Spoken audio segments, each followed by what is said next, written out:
Salut, c'est Constance, la pharmacienne de la santé.net. Parlons de la gastro chez les tout petits, chez les enfants en bas âge. La gastro, plusieurs selles liquides par heure dans la journée.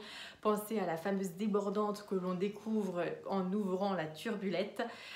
Qu'est-ce que nous pouvons faire? Qu'est-ce qu'on peut vous proposer? Qu'est-ce qui est conseillé? Et quelles sont les dernières recommandations en cas de gastro chez un enfant petit? Vraiment, là, je vais parler des enfants surtout de moins de 2 ans.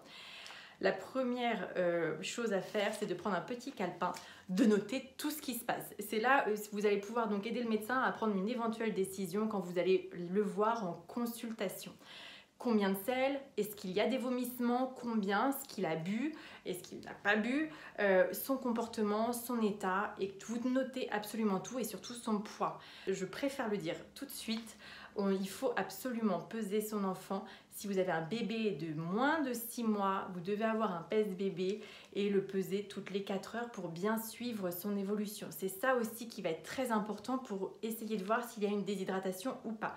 Pensez surtout en cas de vomissement concomitant, il faut absolument que votre bébé soit suffisamment hydraté. Donc, on va lui proposer toujours les tétés comme d'habitude ou les biberons de lait en poudre comme d'habitude. Ça, on ne le change pas avant d'avoir vu son médecin. En plus des biberons et des tétés, il faut absolument apporter ce qu'on appelle le SRO, le soluté de réhydratation orale ou solution de réhydratation orale.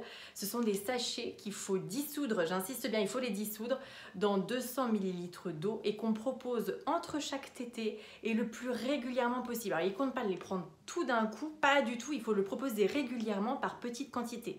C'est une solution sucré-salé un petit peu qui va vraiment permettre de réhydrater les tout petits. C'est ça la base. Mais il faut absolument lutter contre la déshydratation qui est en plus majorée s'il y a des vomissements qui sont accompagnés. De base, il faut absolument aussi noter l'état général de votre petit. Si c'est un bébé qui a une bonne voix bien puissante et puis d'un coup vous trouvez qu'il pleure mais un peu en sourdine, qui est très mou alors qu'il est plutôt vif, il paraît un peu éteint, pas tellement réveillé, qu'il a les yeux un peu enfoncés, là, le petit creux au niveau de la fontanelle qui se creuse, les yeux cernés, la bouche un peu sèche, dans ces cas-là, vous ne vous posez pas de questions et vous filez voir un médecin d'urgence.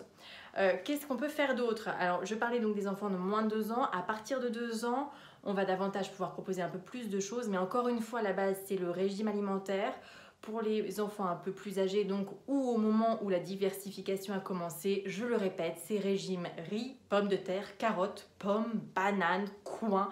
Et on évite les sodas qui ne montrent pas non plus un énorme intérêt. Et vous n'oubliez pas, encore une fois, de noter tout ce qui se passe. Donc on surveille la température, on surveille le poids, on surveille l'état général du petit et vous notez tout ce qui se passe, c'est hyper important. Si les vomissements sont répétés, ce que vous pouvez faire, c'est donner à la petite cuillère de l'eau très fraîche, vraiment en petite quantité. Quelques petites cuillères d'eau fraîche leur font du bien, mais encore une fois, en hiver, on se munit donc de ces solutions de réhydratation orale. Vous avez bien évidemment le plus connu qui est l'Adiaryl, mais vous en avez évidemment plein d'autres. Je vais vous les mettre en commentaire. Et puis c'est surtout, prenez votre mal en patience. Lavez-vous bien les mains pour éviter que toute la fratrie ou toute la famille ne soit malade. Et puis bonne chance à vous, bonne nuit, à bientôt. Bye bye.